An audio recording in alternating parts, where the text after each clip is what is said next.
रामकृष्ण हरी. अवधूत चिंतन श्री गुरुदेव दत्त. येणाऱ्या 30 तारखेला गुढीपाडवा आहे आणि याच दिवसापासून आपलं चैत्र नवरात्र सुद्धा सुरू होत आहे. 30 मार्च ते 6 एप्रिल पर्यंत नवरात्र उत्सव आहे. याला चैत्र नवरात्र असे आपण म्हणतो. पूर्ण वर्षभरामध्ये 4 नवरात्र असतात. 2 नवरात्र गुप्त असतात आणि हे 2 नवरात्र जे आहेत ते आपण काय करत असतो तर आपल्याला माहिती असतं त्यानुसार आपण आपल्या कुळदेवतेच्या परंपरेनुसार आपल्या रूढीनुसार सेवा करत असतो.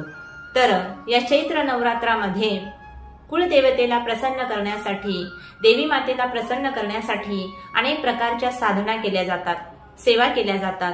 त्यामध्ये उपवास असतील नाही का, घटस्थापना असेल, सेवा असेल, अनेक प्रकारच्या सेवा आपण करत असतो.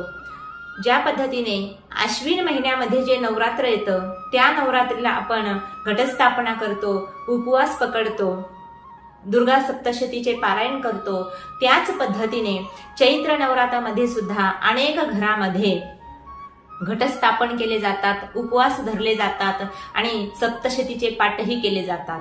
पण आता आपल्याकडे काहींच्याकडे होतं हे असं आणि काहींच्याकडे काहीच केलं जात नाही. मग चैत्र नवरात्र आहे तर काहीतरी देवी मातेची सेवा आपल्यालाही घडावी, त्यासाठी आपल्याला काही सेवा करायच्या आहेत. अगदी साध्या सुलभ त्या सेवा आहेत.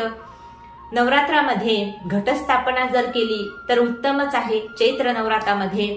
पण आपापल्या रूढीनुसार आपापल्या परंपरेनुसार ही सेवा आपण करत असतो. जर तुम्ही घट बसवत नसाल तर काहीच हरकत नाही. काही जण फक्त उपवास करतात. उपवास केला तरी सुद्धा चांगलीच गोष्ट आहे. काही जण या दिवसामध्ये मद्यपान आणि मांसाहार सोडत असतात, ही चांगलीच गोष्ट आहे. काही जण कांदा लसूण सोडतात, ही सुद्धा चांगली गोष्ट आहे.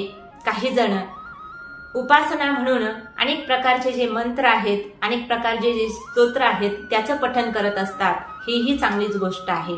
पण सर्वांच्या अतिपरिचयाचं असणारं काय तर नवरात्रामध्ये आपण दुर्गा सप्तशतीचं पारायण केलं पाहिजे. देवी सप्तशती अगदी साधा सुलभ ग्रंथ आहे तो नाही का. सप्तशतीचे पाठ आपण केले पाहिजे. मग या 9 दिवसामध्ये आपल्याला 14 पाठ करायचे असतात. मग तुमच्या सोयीनुसार तुम्ही ते पाठ करायचे. घटस्थापना नाही केली तरी चालेल, उपवास नाही धरले तरी चालतील नाही का, किंवा एकदा जेवण सुद्धा आपण हे उपवास करू शकतो.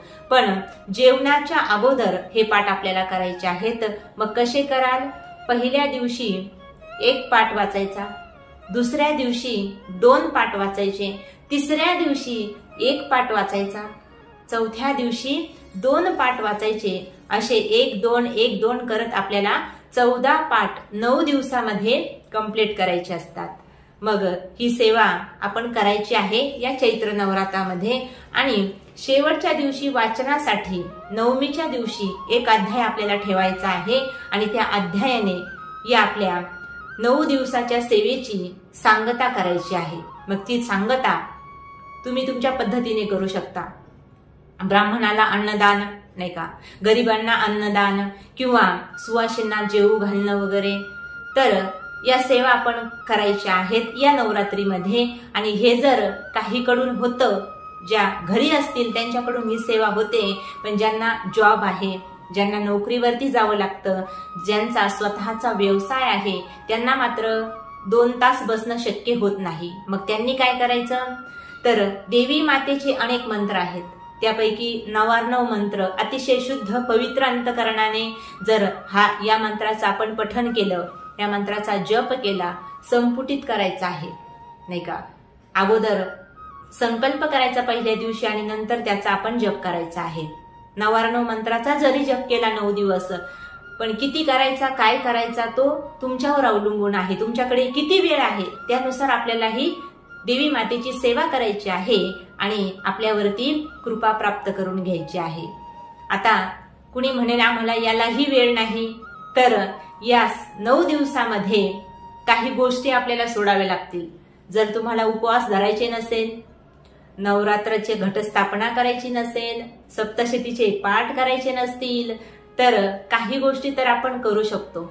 9 दिवसापर्यंत कुणालाही खोटं बोलायचं नाही, नाही का.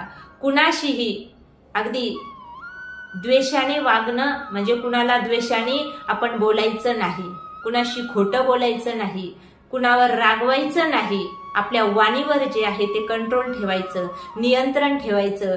या गोष्टी तर आपण करू शकतो, नाही का. हीच देवी मातेची सेवा घडेल, नाही का.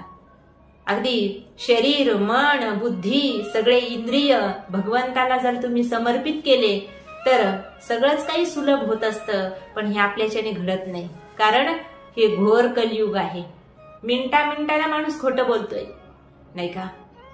दिवसाआड माणूस अगदी जे मानसिक विचार जे आहेत माणसाचे ते अगदी दिवसाआड बदलत राहतात. एका दिवशी माणूस एक बोलतो तर दुसऱ्या दिवशी दुसरं बोलायला लागतो. म्हणून ही विचारांची कालवाकालव जी आहे ही थांबवली पाहिजे. आणि हे कशाने होईल तर भगवंताच्या भजनाने होईल. म्हणून देवी मातेचं या 9 दिवसामध्ये जमेल तसं नामस्मरण करा, चिंतन करा, मनन करा, नाही का.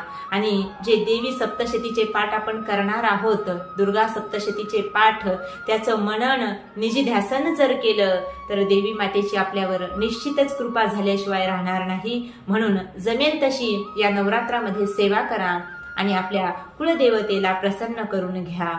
राम कृष्ण हरी. अवधूत चिंतन श्री गुरुदेव दत्त.